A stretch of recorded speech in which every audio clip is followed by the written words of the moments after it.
കലാസ്നേഹികളെ, disclaimer കഴിഞ്ഞിട്ട് ഞാൻ എന്തിനാ ഇവിടെ കയറിയിരിക്കണമെന്ന് പലരും ചോദിക്കും. എന്റെ മോൻ താണ്ട ഒരു രസമില്ലെന്നും പലരും പറഞ്ഞിട്ടുണ്ട്. പക്ഷേ നിങ്ങളൊരു കാര്യം മനസ്സിലാക്കണം, സിനിമ റോസ്റ്റ് ചെയ്യുന്നത് അത്ര ഈസി പരിപാടിയല്ല. സിനിമക്കാരെ കോടികൾ മുടക്കി അപരാധങ്ങൾ എടുത്ത് വെക്കുമ്പോൾ അതിനെ നമ്മൾ സിമ്പിളി എടുത്ത് വറക്കുമ്പോൾ അവർ കോപ്പിറൈറ്റ് സ്ട്രൈക്ക് എന്ന് പറഞ്ഞ ഒരു സാധനം അടിച്ച് കൈ തരും. അതോടെ ചാനൽ ഖത്തം. ഇതുപോലെ ചില പ്രത്യേക സിനിമകളിൽ എന്റെ മോഹൻ ഇതുപോലെ ഇടയ്ക്കിടയ്ക്ക് ഒന്ന് വന്ന് പ്രത്യക്ഷപ്പെട്ടു പോകും. അത് നിങ്ങൾ എന്നോട് കരുണ കാണിച്ച് ഒന്നും ക്ഷമിക്കണം. അപ്പൊ നമുക്ക് ആരംഭിക്കാം. സോസികയുടെ സീരിയൽ സെക്കൻഡ് യാമം. ദുർമന്ത്രവാദവും ജ്യോതിഷവും തരികിടയൊക്കെ പഠിച്ചവർ ഇപ്പോഴും ജീവിച്ചിരിപ്പുണ്ടല്ലോ. ഭ്രമയോഗം കണ്ട് ഇൻസ്പയർ ആയ ഇതിന്റെ ഡയറക്ടർ സാച്ചുറേഷൻ ലെവൽ 0 ആക്കി വെച്ച് കഴിഞ്ഞാൽ ബ്ലാക്ക് ആൻഡ് വൈറ്റ് ഫീലിൽ നമുക്കൊരു പഴയ യുഗം കിട്ടുമെന്ന് എഡിറ്ററോട് പറയുന്നു. അത് അപ്രകാരം തന്നെ അനുസരിച്ച് എഡിറ്റർ കളർ കുറഞ്ഞൊരു പടം നമ്മളെ ആദ്യം കാണിക്കുന്നു. ഇനി സിനിമയുടെ തുടക്കം തന്നെ നരബലിയും ദുർമന്ത്രവാദമൊക്കെ കാണിക്കുമ്പോൾ നമ്മൾ വിചാരിക്കും എന്തോ വലിയ സംഭവം സിനിമയിലുണ്ടെന്ന്. ഈ ഗ്രാമം ഒരു പ്രത്യേകതരം ഗ്രാമമാണ്. ഇവിടുത്തെ ആൾക്കാർ സംസാരിക്കുന്നതൊന്ന് കേട്ട് നോക്കും. ഭാദ്രാപദത്തിലെ ശുക്ലപക്ഷം വരാഹ ജയന്തിക്ക് മഴ പതിവാ. ദ്വാരകാ മഠത്തിലെ വല്യമ്പൂരിയുടെ സിദ്ധി. ശുംഭൻ എന്തിനാണ് ഇങ്ങനെ ശ്വാസം അടക്കി പിടിച്ച് സംസാരിക്കണം? ആ തലയിലെ കുടുമ കണ്ടാരെ എല്ലാവരും ഉചിത ബ്രാഹ്മണന്മാരാണെന്ന്. ഇനി ദിസ് നാട്ടിൽ ഒരു മഠമുണ്ട്, അവിടെ ഒരു സ്വാമിയുണ്ട്, അദ്ദേഹത്തിന് വലിയ സിദ്ധിയുമുണ്ട്. ചാറവും ദിക്ക് പേര് കേട്ട ഒരു നോസ്ട്രാഡാമസ് ആണ് അദ്ദേഹം. നമ്മള് നൃത്തമൊക്കെ ചെയ്തിട്ടുള്ളതാ. പുള്ളി വരാഹ പൂജ നടത്തി ലുഡോ കളിച്ചൊന്ന് ജപിച്ച കണ്ടെത്താനാകാത്തത് ഒന്നുമില്ല. നന്നായിട്ട് നൃത്തം ചെയ്യും ബാബുസ്വാമി. അങ്ങനെ ഇരിക്കെ അദ്ദേഹത്തിന്റെ ഭാര്യ ഗർഭരണിയാകുകയാണ്. ഒന്നേ ഭാര്യ പ്രസവിക്കാറായിട്ടോ എന്ന് കാര്യസ്ഥം എന്ന് പറയുമ്പോ ഒരു കുപ്പി തണുത്ത വെള്ളം കുടിക്കി എടുത്തോണ്ട് കൊടുക്കണതിന് പകരം അങ്ങനെ നേരെ പോയിരുന്ന് പൂജയും വെട്ടി കളിക്കും. ചിങ്ങമാസം വന്നു ചേർന്നോ നിന്നെ ഞാൻ സ്വന്തമാകും. But there is a twist guys. ഇദ്ദേഹം നോക്കിയ മുഹൂർത്തത്തിൽ ജനിക്കുന്ന കുട്ടി ആ മഠത്തിന്റെ യശസ് ഉയർത്താനും അതിമാന്ത്രികനും തന്ത്രവിദ്യയിൽ പ്രാഗൽഭ്യമുള്ളവനും ശക്തനും സൽസ്വഭാവിയുമായ നല്ലൊരു പുത്രനാണ്. എന്നാൽ അവർക്ക് ജനിക്കുന്നത് 2 കുട്ടികളാണ്. അതിൽ ഒരുത്തൻ കുലം മുടിക്കാൻ പിറന്നവൻ, കുടുംബത്തിൽ കേറ്റാൻ കൊള്ളാത്തവൻ. അങ്ങനെ അവൻ ജനിച്ചതും ഈ സീരിയലിന്റെ അന്തരീക്ഷത്തിലെ മട്ടും ഭാവവും ഒക്കെ മാറുകയാണ്. പോരാത്തന്നെ കൊടുങ്കാറ്റത്ത് കോണാൻ പറയപ്പോ എന്ന് പറയാനേ എവിടെന്നോ ഒരു ചങ്ങായി ഓടി കിതച്ചു മുറ്റത്ത് കയറിയെന്ന് കാര്യം പറയുകയാണ്. അന്തരീക്ഷത്തിന്റെ മട്ടും ഭാവവും മാറുന്ന കാണുന്നില്ലേ? വരാൻ പോകുന്നെന്ന് എന്റെ മനസ്സ് പറയുന്നു.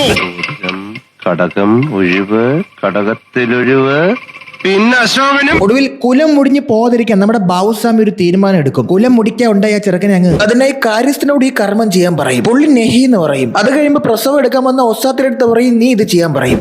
പെൺബുദ്ധി പിൻബുദ്ധി പൊൻബുദ്ധി എന്നാണല്ലോ. അവരെ കൊച്ചിനെ കൊല്ലാതിരിക്കാൻ ഒരു അടവറ. നമ്മുടെ ജമ്പനെയും തുമ്പനെയും കാണാൻ ഒരേപോലെയാണ് ഇരിക്കുന്നത് കൊണ്ട് അവരൊരു ചെറിയ കൺഫ്യൂഷൻ പ്രകടിപ്പിക്കും. ഇനി തെറ്റായ കൊച്ചിനെ വല്ല മാറി കൊല്ലണ്ടെന്ന് വെച്ചിട്ട് അദ്ദേഹം ആ പരിപാടി അങ്ങ് ഉപേക്ഷിക്കും. അങ്ങനെ പിള്ളേർ സേഫായി വളരുകയും ചെയ്യും. അങ്ങനെ കാലം കടന്നു പോകുന്നു, യാമ മാറിപ്പോകുന്നു, കാറ്റും മഴയും വന്നു പോകുന്നു, പിള്ളേർ വളർന്ന് വലുതായി മുതുക്ക് കാളകളാകുന്നു. ഒപ്പം തന്നെ ബ്ലാക്ക് ആൻഡ് വൈറ്റ് നിന്ന് വാമായിട്ടുള്ള ഒരു യുഗത്തിലേക്ക് കടക്കുകയാണ് നമ്മൾ. കളർ ഗ്രേഡിലേക്ക് പൂർണ്ണമായിട്ട് അങ്ങ് മാറി. അത് അവിടെ കുറച്ചുപേർ കടന്നു വരികയാണ് പ്രശ്നം വെക്കാനായിട്ട്. ഇവർ വരുന്ന സമയത്ത് സത്യത്തിൽ ബാബുസ്വാമി അവിടെ ഉണ്ടായിരുന്നില്ല. പുറത്ത് കളിച്ചുകൊണ്ടിരുന്ന ജമ്പനും തുമ്മലിലും ഒരുത്തൻ നേരെ വന്ന് അവിടെ കൂട്ടി വെച്ചിരുന്ന ലൂഡോ എടുത്ത് വെച്ച് കളിക്കുകയാണ്. എന്നിട്ട് പറയും കുടുംബം പോറ്റിക്ക് കുഞ്ഞുങ്ങൾ ഉണ്ടാവില്ല എന്ന്. അങ്ങനെയല്ല, നിങ്ങൾ വന്ന കാര്യം നടക്കൂല എന്ന് പറയും. അത് കഴിഞ്ഞ് നമ്മുടെ ബാബു നമ്പൂതിരി വന്നിരുന്ന് അതേ കാര്യം തന്നെ പറയും. അപ്പൊ എല്ലാവർക്കും മനസ്സിലാകും ആ യവൻ തന്നെ ആള്, അതായത് ദൈവത്തിന്റെ അനുഗ്രഹമുള്ള പയ്യൻ യവനാണ്. അങ്ങനെ ആ ഇരട്ടകളിൽ നിന്ന് കറക്റ്റ് പരട്ടായിരുന്നു അവർ ഒടുവിൽ കണ്ടുപിടിക്കുകയാണ്. നമ്മുടെ പുത്ര ഇനി മുതൽ സകലമായ സൗഭാഗ്യവും നിനക്ക് തന്നെ, ആയുഷ്മാൻ ഭവ.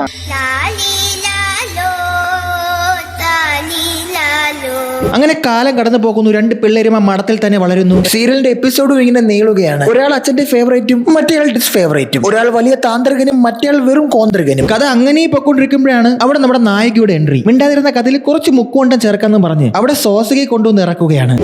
ഇത് നമ്മുടെ രാജസ്നേഹം സാറല്ലേ? ഫാദർ എഴുതി ക്രിസ്മസ് അല്ലേ, ക്രിസ്മസ് അപ്പം ഗിഫ്റ്റ് ആയിട്ട് വന്നെന്നും പറഞ്ഞ് ഇങ്ങനെ പള്ളിയിലേക്ക് വിളിച്ചിരുത്തി ചായയൊക്കെ കൊടുക്കും. നമുക്കല്ലേ അറിയാം ഇത് രാജസ്നേഹനാണെന്ന്. എന്തായാലും ബോംബെയിൽ സെറ്റിലായിരുന്ന അവർ നാട്ടിലേക്ക് വരികയാണ്. ഇവിടെ നിന്ന് അങ്ങോട്ട് കഥ സെക്കൻഡ് കയറിട്ടൊരു പോക്കാണ്. രാജസ്നേഹ സാറിന്റെ അച്ഛനാണ് സ്വാസിക. പുള്ളിക്കാരൻ ബോംബെയിൽ സെറ്റിൽഡാണ്, ഒരു ബിസിനസ്കാരനാണ്. ആ നാട്ടിൽ വന്നതും അവിടുത്തെ വലിയ മഠം ഒന്ന് കാണാന്ന് കരുതി അവിടെ ചെല്ലുകയാണ്. അപ്പോഴാണ് കാണുന്നത് അവിടെ ഒരു പൂജ നടക്കുകയാണ്. കാര്യസ്ഥ നന്ദി മോളെ ഈ പൂജയ്ക്ക് സ്ത്രീകളെ ഒറ്റയ്ക്ക് അകത്തോണ്ട് വിളിച്ചോണ്ട് പോയിട്ട് കുട്ടി ബ്ലൗസ് ഒക്കെ ഇടിപ്പിച്ച് ദേഹം മൊത്തം മഞ്ഞളൊക്കെ തേപ്പിച്ച് നമ്മുടെ മന്ത്രവാദി ചെറുക്കം മാത്രം അകത്ത് കയറിയിരുന്ന് ഒറ്റയ്ക്കിരുന്ന് തടവി നേരം വെളുപ്പിക്കണ പൂജയാണ്. അതേ മറ്റാരും കാണാൻ പാടില്ല അത്രയും. എന്നാലും ഫോർ യുവർ കൈൻഡ് റിക്വസ്റ്റ് വേണേ ദൂരെ നിന്ന് കണ്ടോ. അത് കേട്ടതും സ്വാസിക കയ്യിലൊരു ഐമാക്സിന്റെ ക്യാമറ ആയിട്ട് അകത്തേറി ചെന്ന് അവിടെ നടക്കുന്ന റോ ദൃശ്യങ്ങളൊക്കെ പകർത്തിയെടുത്ത് ക്രിസ്റ്റഫർ നോളിനോട് കൂടി നീ ഇത് എന്തിനെടുത്ത് വയ്ക്കണം ഇതൊക്കെ.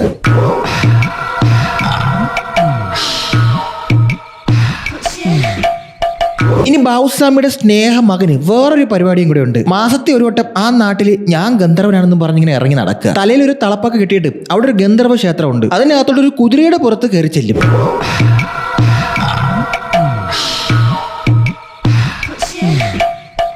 ഇതിലിനി വേറെ കാര്യങ്ങളുണ്ട്, അത് ഞാൻ വഴിയെ പറയാം. തൽക്കാലം നമുക്കൊന്ന് ശരീരം സ്ട്രെച്ച് ചെയ്യാം. ഇവക്ക് ഇത് മാത്രമല്ല വേറൊരു പരിപാടികളുണ്ട്. ജനൽ വഴി ബൈനോക്കുലർ വെച്ച് ഒളിഞ്ഞു നോട്ടം. അങ്ങനെ ഒളിഞ്ഞു നോക്കുമ്പോൾ ഒരു ദിവസം 2 കാളകൾ തമ്മിൽ കൊമ്പ് ഓർക്കണ കാണും. ശരി എടാ, അവിടെ മിണ്ടായിരുന്ന കളരെ കൊമ്പിൽ നിന്നിട്ടാ നീ പോയി പിടിക്കുന്ന. പാവ ആ കാള രാവിലെ ഒരു പാത്രം കാടി പോലും കുടിക്കാതെ തളം നിൽക്കുകയാണ്. അതിന്റെ കൊമ്പ് കയറി പിടിച്ചിട്ട് അവൻ വീരത്വം കാണിക്കണം. എനിക്ക് പോടാ അങ്ങോട്ട്. സോസിയയ്ക്ക് ഈ നാട്ടിലെ ആരാധകങ്ങളോട് ഭയങ്കര ക്യൂരിയോസിറ്റിയാണ്. അവർക്ക് ആ ഗന്ധർവ കോട്ടയ്ക്കകത്ത് എന്താണെന്ന് അറിയണം. പിന്നെ ഇവർക്ക് ഒരു നായകനെ വേണമല്ലോ. സ്വാഭാവികമായും നമ്മുടെ കാളക്കൂട്ടം നേരെ കൊണ്ടുപോയി ആ പാല പൂത്ത് നിൽക്കണ ഗന്ധർവ ക്ഷേത്രത്തിന് സമീപം കൊണ്ടു ചെല്ലുകയാണ്. എന്നിട്ട് ഒരു ദൂരെ എന്ന് കണ്ടോണം. അകത്തേറിയ 10 മാസം എണീക്കൂലെന്ന് പറയും. സോസൊക്കെ ആണെങ്കിൽ നാഗവലിയുടെ റൂമും തുറന്ന ഗംഗയെ പോലെ അവിടെ കിടന്ന് അഭിനയിക്കും.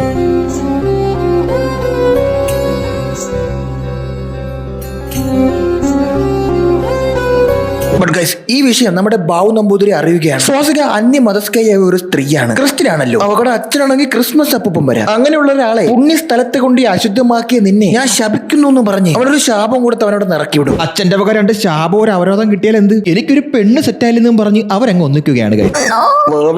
ഇവരുടെ പ്രേമ സാബല്യത്തിൽ അവിടെ ഒരു പാട്ടുണ്ട് ഗൈസ്. ഈ പാട്ടിലെ VFX ചെയ്തേക്കുന്നത് ഒന്നി സന്തോഷ് പട്ടത്തിന്റെ ടീം. അതല്ലെങ്കിൽ അവതാർ സിനിമയിൽ അവർ ചെയ്ത ബാക്കി VFX നേരെ എടുത്ത് ഇതിൽ പ്രദർശിപ്പിച്ചതും ആയിരിക്കാം. അല്ലേ ഞാൻ പറയുന്നു 650 കോടി മുടക്കി ആദ്യ പുരുഷിൽ VFX ചെയ്ത ടീമൊക്കെ ഇതിലൊക്കെ ഒന്ന് VFX ചെയ്താൽ അതിന്റെ ഒരു ക്വാളിറ്റി ഉണ്ടായിരിക്കുമല്ലോ അല്ലേ.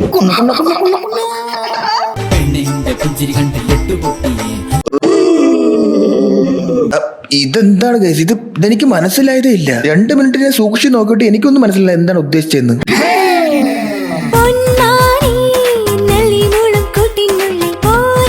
അത് ശരിക്കും വിനയന്റെ യക്ഷി ഞാനല്ല അതേ സിന്ധനല്ലേ.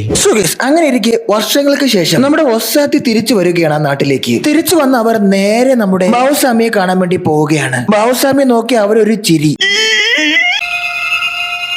അവരെ പല്ല് കണ്ട് പേടിച്ച ബാവുസ്വാമി പറയും, പല്ല് കേൾക്കാത്തവരൊന്നും ഇവിടെ കയറ്റാൻ പറ്റൂല, ഈ മഠത്തിലൊരു നിലയും വിലയും ഉണ്ടെന്ന് പറയും. അങ്ങനെ അവരെ അവിടെ നാട്ടി പോയിക്കുകയാണ്. ബട്ട് അവർ മോണരോഗം പിടിവിട്ട് വഴിയിൽ കുഴഞ്ഞു വീഴും. വഴി കുഴഞ്ഞു വീണ് അവരെ സോസകയും ക്രിസ്മസ് അപ്പൂപ്പനും കൂടെ വന്ന് രക്ഷിക്കും. എന്നിട്ട് അവരെ വിളിച്ച് വീട്ടിൽ കൊണ്ടുപോയി നല്ല ഉമ്മക്കിരിയും മാവിന്റെ ഇതളും വെച്ച് പല്ലും തേപ്പിച്ച് 501 ഒരു ബാർ സോപ്പിട്ട് ഉരച്ച് കുളിപ്പിച്ചിട്ട് ഇത്തിരി ചോറും കഞ്ഞീരെ വെള്ളവും കൊടുത്ത് അവരവിടുത്തെ വേലക്കാരിയായിട്ടൊക്കെ നിയമിക്കും. ബട്ട് സോസകയുടെ മനസ്സിൽ കുറച്ച് സംശയങ്ങളുണ്ട് ഗൈസ്. അവൾ ഇന്ന് രാത്രി 12 മണി ഒറ്റയ്ക്ക് റൂമിലാകുമ്പോൾ അന്നേ ദിവസം അവിടെ കണ്ട ആ സീൻ മനസ്സിൽ അങ്ങനെ ഓർക്കും.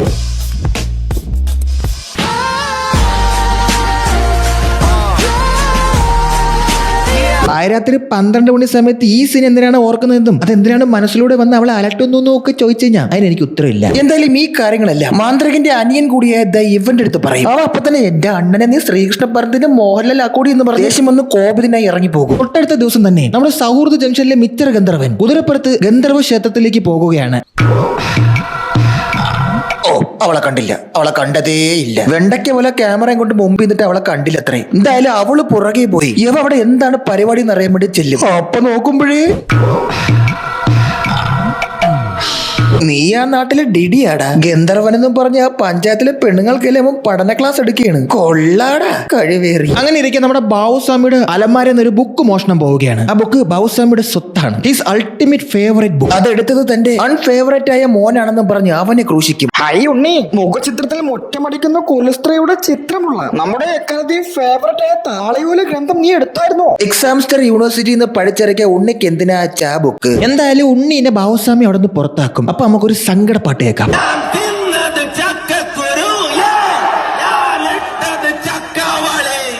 ഇനി നമ്മുടെ ക്രിസ്മസ് അപ്പൂപ്പൻ സ്വാസികയ്ക്ക് ഒരു കല്യാണം ആലോചിക്കുകയാണ്. ബട്ട് ഗൈസ്, അവിടെയാണ് ഈ സൊസൈറ്റി, ഈ സമൂഹം മുന്നോട്ട് പോയെന്ന് നമ്മൾ മനസ്സിലാക്കുന്നത്. ഫാദർ ഫ്രെഡറിക് നോബൽസൺ പറയും, ചോദിച്ചറിയണം അവ കൊല്ല പ്രേമമോ ഇഷ്ടമോ ഉണ്ടോ എന്ന് ചോദിച്ചറിയ അച്ഛൻ പറഞ്ഞതും ഈ അച്ഛന് എന്റെ മോളുടെ ഇഷ്ടമാണ് അച്ഛന്റെ ഇഷ്ടം എന്ന് പറഞ്ഞ് രണ്ടുപേരും കൂടി മാതൃക അച്ഛന്മാരാവുകയാണ്. ഇനിയാണ് സിനിമയിലെ ആ ഉഗ്ര സംഭവം ഉണ്ടാവുന്നത് ഗൈസ്. അത് കണ്ടാൽ നിങ്ങൾ ഞെട്ടും. ഞാൻ ഒന്ന് ചെറുതായിട്ട് ഞെട്ടിയായിരുന്നത് കണ്ട്. അതായത് ഒരു പഞ്ചായത്തിന് അപ്പുറത്ത് 5 കിലോമീറ്റർ ദൂരേന്ന് എഴഞ്ഞു വരുന്ന ഒരു മൂർഖൻ പാമ്പ്. ആ പാമ്പിനെ കണ്ടത് അവിടെ ഊഞ്ഞാലിരുന്ന സ്വാസിക പാമ്പ് തറയിൽ കിടന്ന് എഴയല്ലേ, എന്നാൽ ഞാനും കിടന്ന് എഴയാന്നും പറഞ്ഞ് അവിടെ കിടന്ന് എഴയും. പാമ്പ് പോകുമ്പോ ഈ പെണ്ണിത് എന്തിനു കാണിക്കണ? അടുക്കളയിൽ ചോറ് തിന്നാൻ വന്ന എന്റെ മുമ്പ് കിടന്ന് എഴയണം. എന്നാ പിന്നെ ഇവക്കിട്ടൊരു കൊത്തു കൊടുത്തിട്ട് എന്നെ കാര്യമെന്ന് പറഞ്ഞ് 10 വിടർത്തിയെന്ന പാമ്പ് അവളെ തൊടയിൽ വെച്ച് കുത്തി കൊടുക്കും ഗൈസ്. യെസ് ഗൈസ്, കാലിലൊന്നുമില്ല, തൊടയില്. പാമ്പിനെ കണ്ടപ്പോ എടുത്താടി ഓടാതെ എഴഞ്ഞു പോണ പാമ്പിന്റെ കുറുകെ കയറി കിടന്ന് കൊത്തു വാങ്ങിച്ചേക്കണം. അതും കാലങ്ങ് സ്ഥലമില്ലാത്ത കണക്ക് തൊട കാണിച്ചു കൊടുത്ത അവിടെ എങ്ങനെയാണ് ആ പാമ്പ് വെച്ച് കൊത്തി കൊടുത്തത്? ഇത് ഇവള് പാമ്പിനെ ഇങ്ങോട്ട് വിളിച്ചിട്ട് തൊട അങ്ങോട്ട് കാണിച്ചു കാണിച്ചു കൊടുത്ത് ഇവിടെ കൊത്തെന്ന് പറഞ്ഞ് കൊത്തിച്ച പോലെ ഉണ്ട്. അപ്പൊ തന്നെ നാട്ടുകാരെല്ലാം കൂടി ചുമന്ന് അവളെ എടുത്തോണ്ട് പോയി നമ്മുടെ മാന്ത്രിക ഗന്ധർവന്റെ അടുത്തോണ്ട് ചെല്ലും. മന്ത്രവും മരുന്നും ഒക്കെ ഇവര് തന്നെ. അവിടെയാണ് നമ്മൾ ഇവനെ മനസ്സിലാക്കുന്നത്. കണ്ടാ കൃഷ്ണനെ പോലെ ഇരുന്നിട്ട് കാണിക്കണ കംസന്റെ പരിപാടി. അവ ആദ്യം ഒരു നരഭോജിയെ പോലെ അവളെ കാലിൽ നിന്ന് ചോര കടിച്ചെടുക്കും. എന്നിട്ട് ഇതൊരു കോളാമ്പിൽ തുപ്പി വെക്കും. ശേഷം കുറച്ച് ചാണകം വെച്ചത് അടയ്ക്കും. എന്നിട്ട് മൂക്കിൽ കുറച്ച് മയനേസ് ഒഴിച്ചു കൊടുത്ത് അവളെ മയക്കും. ശേഷം അവളിങ്ങനെ തടവും. എന്നിട്ട് അവൻ ഇതെന്തോന്ന് ചെയ്യണവൻ? ആ പാമ്പ് പിടിച്ചെങ്കിൽ ചത്താ മതിയായിരുന്നു അവൾ വിചാരിച്ചാണ് അല്ലേ. ഇനി റിവഞ്ച് ആണ് ഗൈസ്, റിവഞ്ച് ശ്രദ്ധിച്ചേക്കണം. ഇനിയാണ് റിവഞ്ച്. ഇവളെ എല്ലാരും അകറ്റും. ഇവളുടെ മറ്റേ കാമുകയല്ലേ ഇവന്റെ അനിയൻ, അവനെയൊക്കെ അകറ്റി ഇവനെ പോയി കണ്ടിട്ട് പറയും, അണ്ണൻ കൊള്ളാം, നമുക്ക് ഒന്നുകൂടി ഒന്ന് കാണണ്ടേ അണ്ണ, അടുത്ത പൗർണമിക്ക് അണ്ണൻ കാത്തിരിക്കണം, ഞാൻ വരും, സാരിയൊക്കെ കൊടുത്തു. അങ്ങനെ ആ ദിവസം വന്നെത്തുകയാണ് ഗൈസ്, ദ റിവഞ്ച് ഡേ. ഇവൾ അവനെ വശീകരിച്ച് ഒരു വയലറ്റ് ഉള്ളൊരു സാരിയൊക്കെ കൊടുത്ത് നീ എന്നെ അണ്ണ ഗന്ധർവൻ എന്നൊക്കെ പറഞ്ഞ് അവനെ സൂചിപ്പിച്ച് ഒരു തിണ്ണയിൽ അവനെ കൊണ്ട് ചമ്പരം പൊടിഞ്ഞ് ഇരിപ്പിച്ച് മോന്തയിൽ വിളക്കൊക്കെ വെച്ച് ആരാധിച്ച് മാലയൊക്കെ ഇട്ട് കൊടുത്തിട്ട് ഒരു പാത്രം നിറച്ച് മുളക് കൂടി എടുത്ത് വെച്ചേക്കും. അതെടുത്ത് ഇവന്റെ കണ്ണിൽ വെതറി കൊടുക്കും.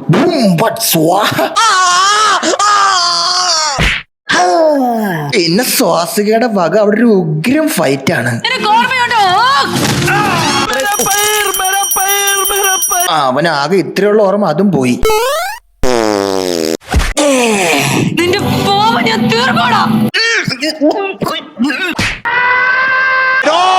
No way! No way! You cannot do that, Ben Stokes. You cannot. എന്ത് തോന്നിവാസം ചെയ്തിട്ട് മാപ്പ് പറഞ്ഞ തീരല്ലടാ. അങ്ങനെ ഒരു വലിയ പോരിനൊടുവിൽ ആ മലയുടെ മോളിൽ നിന്ന് ഉച്ചയ്ക്ക് സോസിക അവന് ചവിട്ടി താഴെ ഇടുകയാണ്. മച്ചാൻ അവിടെ നിന്ന് ഇങ്ങനെ വീണ് വീണ് വീണ് വീണ് വീണ് വീണ് വീണ് വീണ് ഒരു വൈകുന്നേരം സന്ധ്യാസമയം 6 ആകുമ്പോ താഴെ വന്ന് ലാൻഡ് ചെയ്യും.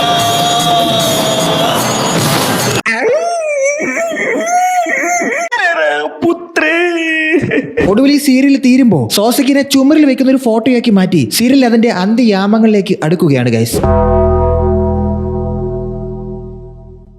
ഓൾറൈറ്റ് ഗൈസ്, ഇത് കണ്ടിരുന്നപ്പം 1000 എപ്പിസോഡുള്ള ഏഷ്യനെറ്റിലെ ഒരു സീരിയൽ കണ്ടിരുന്ന അനുഭൂതിയായിരുന്നു എനിക്ക്. എന്റെ ജീവിതത്തിലെ പകുതി ഈ സീരിയൽ കണ്ടപ്പോൾ പോയ പോലെ ഒരു feel. As A matter of fact ഒരു 40 വയസ്സിന് താഴെയുള്ള ഒരുത്തം പോലും ഈ സിനിമ തിയേറ്ററിൽ വന്ന് കണ്ടില്ലല്ല. എന്തായാലും എന്തോ തരാന്നും പറഞ്ഞ് വിളിച്ചു വരുത്തി കണ്ണിൽ മുളകുപൊടി വിതറി പറന്നടിച്ച സ്വാസികയാണ് എന്റെ ഹീറോ. എന്റെ പൊന്നോ, എന്തോന്ന് പടപടായത്. എല്ലാം പറഞ്ഞ പോലെ നമ്മളപ്പോ ഇനിയും കാണും. Thanks. Love you.